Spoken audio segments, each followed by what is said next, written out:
অনেক দিন আগের কথা। গভীর জঙ্গলের মাঝে ছোট্ট একটি পুকুরের ধারে বাস করত একটি হাঁস। হাঁসটি প্রথম ডিম পেড়েছে, আর কিছুদিন পর ডিম ফুটে বাচ্চা বের হবে। এজন্য হাঁসটি ছিল খুবই খুশি।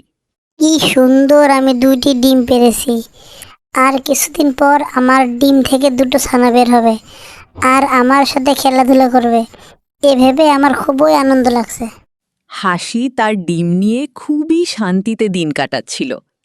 হাসি প্রতিদিন নিয়মিত ডিমে তা দিতে থাকে। একদিন হাসির প্রচণ্ড ক্ষুধা লেগেছে, আর হাসি বলতে লাগলো, আজকে অনেক ক্ষুধা লেগেছে। অনেক দিন থেকে জমানো খাবার খেতে খেতে খাবার মজুদ কমে আসছে। আমাকে তো খাবারের সন্ধানে বের হতে হবে, কিন্তু খালি বাসায় ডিম 2টো কীভাবে রেখে যায়? কেউ যদি আমার ডিম 2টো চুরি করে নিয়ে যায়, আবার খাবার সংগ্রহ না করলে তো না খেয়ে থাকতে হবে। এই বলে হাঁস ডিম দুটো বাসায় রেখে খাবারের সন্ধানে চলে যায়। এইদিকে এক দুষ্টু শিয়াল খাবারের সন্ধানে বনের এদিক ওদিক ছুটাছুটি করছিল।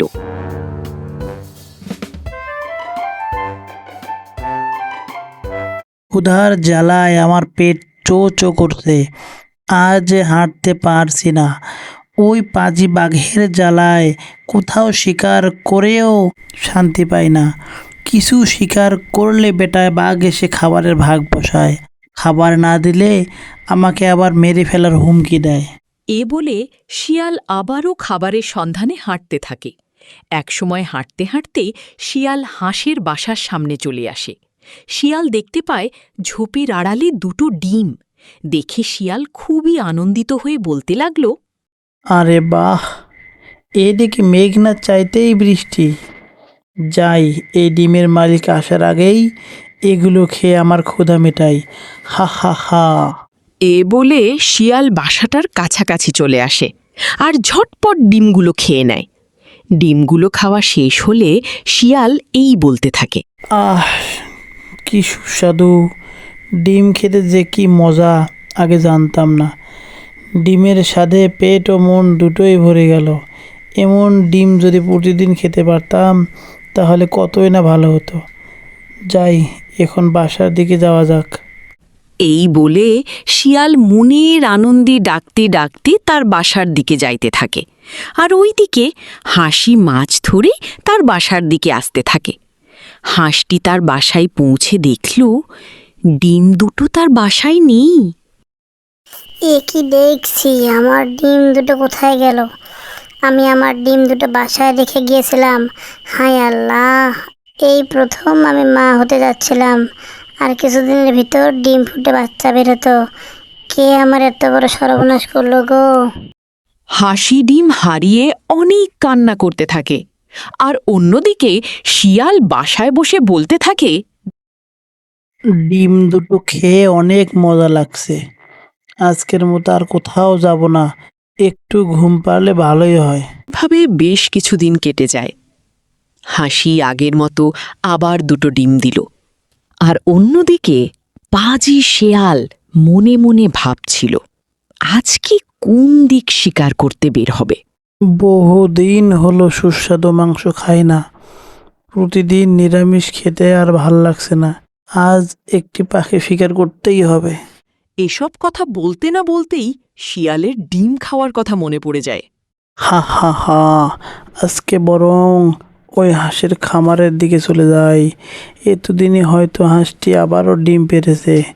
ডিম ফুটে ছানা বের হলেও সমস্যা নেই, হাঁসের ছানা খেতে আরও মজা। এই বলে শিয়াল আবারও হাঁসের বাসার দিকে যেতে থাকে, আর ওইদিকে হাসি তার ডিমের তা দিচ্ছিল। ঠিক তখন শিয়াল চলে আসলো, আর এসে দেখে হাঁস কুকুরের মাঝখানে বাসা বেঁধে ডিমে তা দিচ্ছে।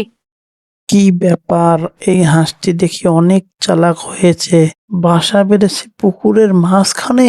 আমি এখন ডিমগুলো কিভাবে খাবো? এ কথা বলে শিয়াল সেখানে ঘোরাফেরা করতে থাকে। শিয়ালের ঘোরাফেরা হাঁসের কাছে সন্দেহজনক মনে হলো। কি ব্যাপার, ওই পাজি শিয়াল কেন এখানে ঘোরাফেরা করছে? ওর তো মতলব ভালো ঠেকছে না। যাই, ওর কাছে গিয়ে একটু জিজ্ঞাসা করি। কি ব্যাপার শিয়াল ভাই, কেমন আছো? আমি বেশ কিছুক্ষণ ধরে লক্ষ্য করছি তুমি ওখানে ঘোরাঘুরি করছো। কি হয়েছে তোমার? তুমি কিছু হারিয়ে ফেলেছো নাকি? হাঁসের কথা শুনে শিয়াল মনে মনে বলে, এই রে, হাঁসটি আবার কোনো কিছু বুঝতে পারল না তো যে আমি তার ডিম খাবার জন্য ঘোরাঘুরি করছি। না, একে কোনো কিছুতেই বুঝতে দেওয়া যাবে না। আরে শিয়াল ভাই, তুমি মনে মনে কি ভাবছো? বলো তোমার কি হয়েছে? আরে হাঁস ভাই, আমার আবার কি হবে? এমনিতেই একটু ঘোরাফেরা করছিলাম। প্রতিদিন নিয়মিত ব্যায়াম করলে শরীর ও মন দুটোই ঠিক থাকে। শিয়ালের এমন কথা শুনে হাঁসের মনে সন্দেহ হয়। এই শিয়ালের মতলব ভালো লাগছে না। কি যে মতলব নিয়ে এখানে এসেছে, একটু সাবধান থাকতে হবে। এই যে হাঁস ভাই, তুমি ডাঙ্গায় অনেক জায়গা থাকতে পুকুরের মাঝখানে বাসা বানাতে গেলে কেন? কিছুদিন আগে আমার বাসা ওই ডাঙ্গায় ছিল। প্রথমবারের মতো ডিম পেরেছিলাম।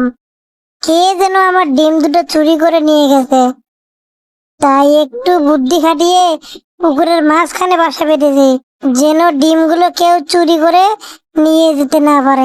হাঁসের কথা শুনে শিয়াল বুঝতে পারে আগের ডিমগুলো যে আমি খেয়েছি তা হাঁস বুঝতে পারে নাই। তাহলে শিয়াল ভাই তুমি থাকো, আমাকে আবার খাবার সংগ্রহ করতে যেতে হবে।